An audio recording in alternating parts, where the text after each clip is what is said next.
thank you, first of all, Ali, for the introduction, and thank you for everyone for choosing to be here today.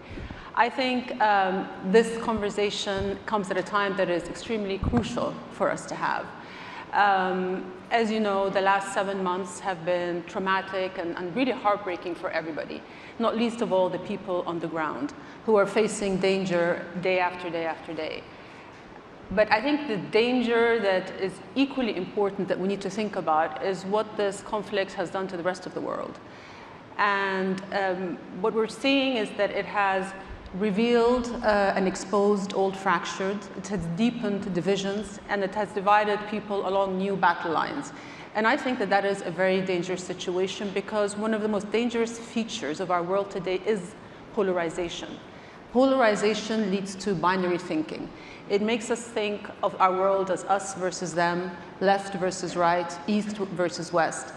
And even though that kind of might give us a false sense of security that we belong in a certain camp, but it actually inadvertently really puts constraints on us because it kind of limits the way we think, what we should do, what we should say. And more importantly, it makes us look at everybody outside our camp as the rival, as the enemy, somebody you can erase, somebody you can dismiss. And actually, studies have shown that as humans, we are instinctively more likely to be attuned to the suffering of people who are like us. And that kind of selective empathy is actually has real, terrible, actually, real life consequences because it affects where we look and what we see. Yeah. And this is happening in this conflict. People are feeling so emotional about it. People are in either this camp or that camp. And I've seen the middle ground sort of shrink year after year after year. And, you know, when it comes to the Palestinians, I think they've been pushed to the periphery where their suffering has become almost unnoticed and where they become almost a people on whom anything can happen without consequence. And that's why it's important for us to actually find that middle ground, to find that third way. It's so dangerous when we reduce people to just, you know, a nationality or skin color or political views, because as human beings, we're so much more complex than that. And so I think what I want to say at the outset is I'm not here to try to change anybody's mind, but if there's anything I want to achieve is for people to come out of this thinking that there is more to this issue, that it is actually complex and that it needs to be approached with a lot of nuance, and for us to try to find the third way. It doesn't have to be this way. You don't have to be either pro-Israel, pro-Palestine.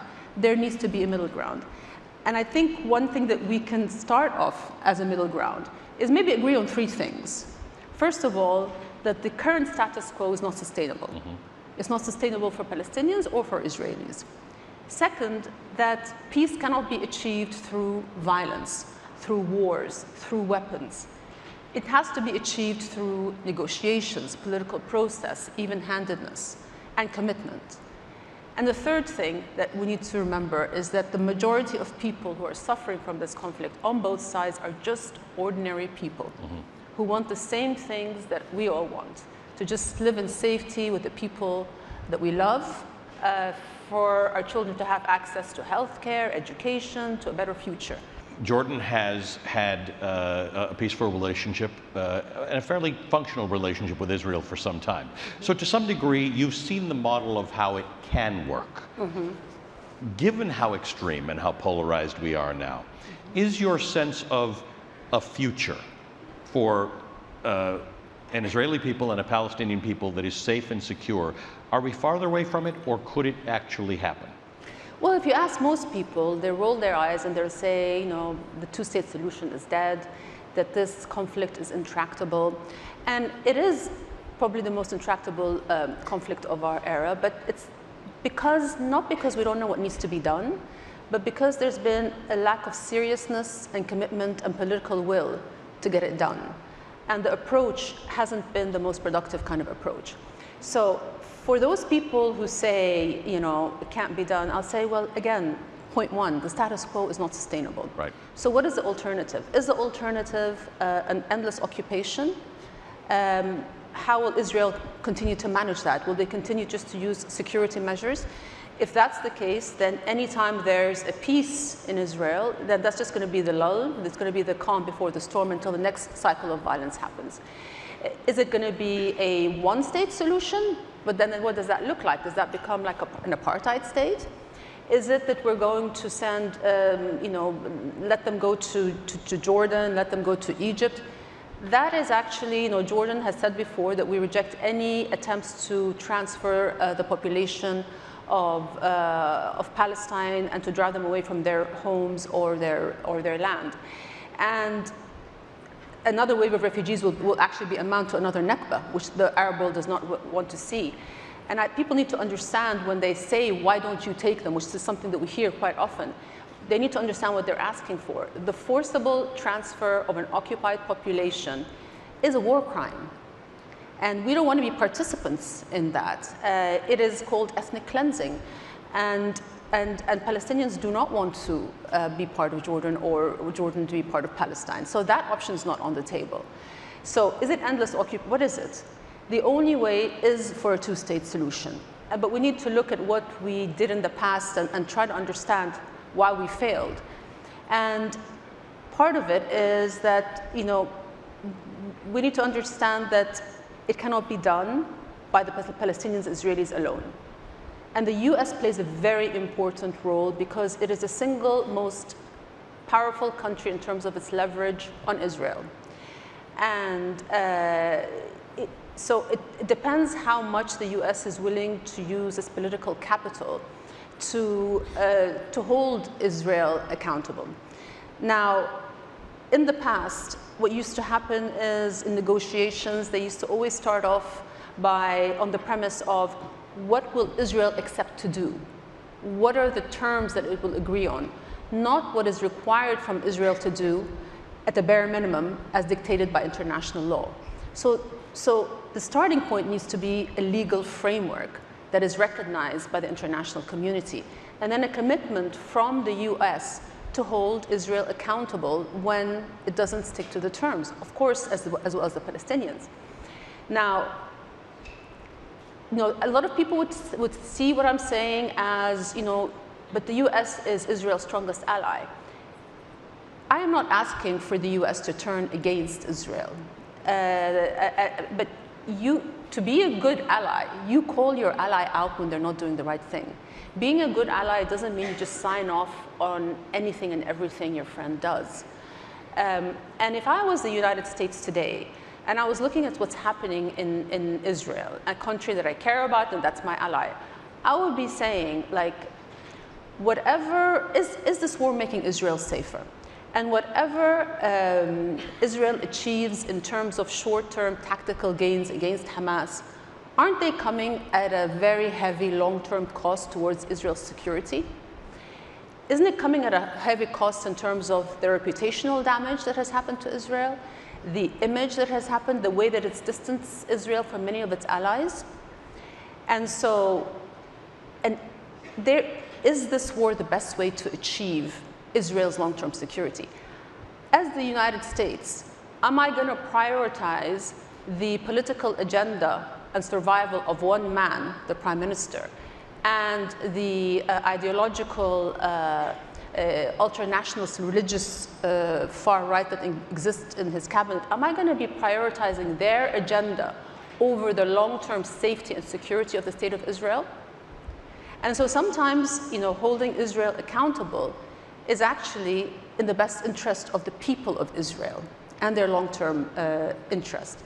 And so, again, it is not just about trying to persuade Israel to do the right thing. It is about actually there needs to be consequences when one side of the negotiating parties are not sticking to the terms of the negotiation.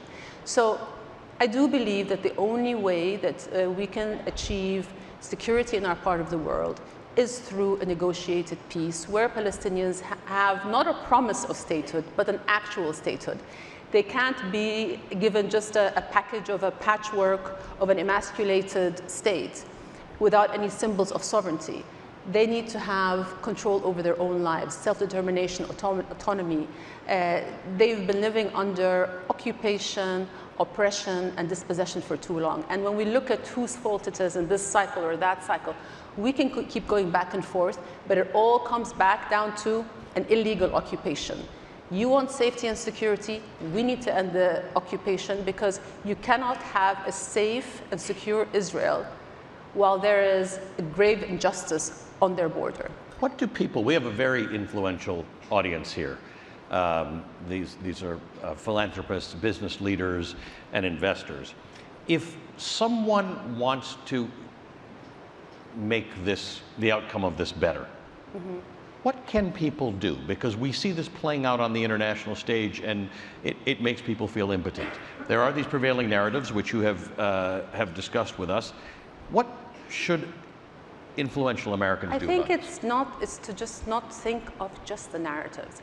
You know, I saw this video recently of Senator Mitt Romney asking the Secretary of State, Tony Blinken, about how did Israel get the PR wrong this time? And I was struck by the question, because I think the failure here is not about PR. It's not about how Israel is spinning the story. It's the problem with the story itself. The narrative cannot be so divorced from reality. You cannot continue to create a reality on the ground, but then sell a completely different narrative. It's killed more doctors in this war, more doctors, more aid workers, than journalists, than any other conflict. It's killed 14,500 kids. So that doesn't make sense. When you say Israel is the only democracy in the Middle East, well, how can a democracy be depriving an entire population of their human rights? You know, when you say IDF is the most moral army in the world, well, how is that true when veteran Israeli soldiers are saying that what we're doing is wrong, and when a lawyer from the army comes and says, you know, the behavior is crossing a criminal threshold? So what I'm trying to say is that it's not just about the narrative. It is about the reality itself. And as I said before, I don't care what we call it. You know, you want to call it genocide, you don't want to call it genocide. It's a lot of people dying, and the fact that we're debating whether it is, that's shocking in and of itself, you know? So I think what I want people to do is to not just think of a narrative, not just say, you know, this is the hero, this is the villain, to try to simplify it in that way. There's a lot more to it. And I think we all need to rally behind a third way that actually puts the people first, beyond the political agendas of leaders or zealots or extremists. So this is an interesting point, because we have pushed, hearts have hardened since October 7th, there's no question. So much. And you have often brought out, not in just this context, but in other contexts, that we are in a world that is polarized, and we are pushing people toward the extremes. We are pushing people who might be in that moderate middle, including in Israel and the occupied territory and Gaza. There are fewer people who believe in a two-state solution in your part of the world. You know, we still talk about it like it's a viable thing, that if the United States fully gets behind, it can happen. But we also have a narrative that people are either pro-Israeli or pro-Palestinian, which I was not certain needed to be the case. I think one can believe in the determination. I think people should put people first. You know, what we're demanding, what Palestinians want, is not sympathy or special treatment. They just want the impartial application of the law. You know, what people are asking is, you know, yes, there was outrage on October 7th, and that there should be, but why isn't there outrage about the number of people who are being killed now? You know, why is it okay for some people to have human rights where others are deprived of them? So, and this is something that's actually putting the US in a tight spot, because there are some contradictions in the US position.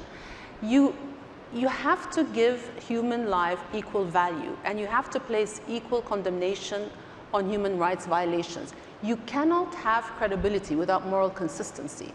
And that's what we're seeing here, is a global community that is not applying the same standards on different populations. And that's causing a lot of people in my part of the world to feel completely disillusioned and to actually lose faith in the global system, where they feel it's not just towards them. But those folks who mess this up are those who have been pushed to extremes, anti-Semites who will join pro-Palestinian rallies who are not helping the argument, and in some of these counter protests, as you saw in this city, remarkable violence that doesn't help the dialogue on any front. We're going to have to get back to a point where you might empathize more with one side than the other, but you're going to have some empathy for everybody. Absolutely. Edward Said, he said, just to paraphrase him, that the reality that we're in, the situation that we're in now, is not inevitable. It is a result of choices, historic choices made by men and women. It is man-made, and it can be remade. And I think for us who feel that this is an impossible problem to solve, it is solvable. It's just about, like you said, for us to not just judge the other side as the enemy, but to really try to find the common ground. And the common ground is that we want the same things. And sometimes the things that we want are not the same things that our leaders want. And certainly in this situation, I think not that they see it this way right now, because obviously the population in Israel are afraid, they feel traumatized, and they've been taught by their leaders that Palestinians are not people like us. They are just security threats that we have to defend ourselves against. And that is not doing them justice, because ultimately, there's not going to be long-term security. Nothing can safeguard Israel and its long-term security as much as a peace can. And so there needs to be a re-education, a rehumanization between the two people. For the time being, I believe there can only be two states and two people living in separateness until they can start to heal the wounds and to try to build the trust that has been lost now as a result of years of suffering. And we have a responsibility to try to stand behind a vision that delivers the people there the security and the future they deserve.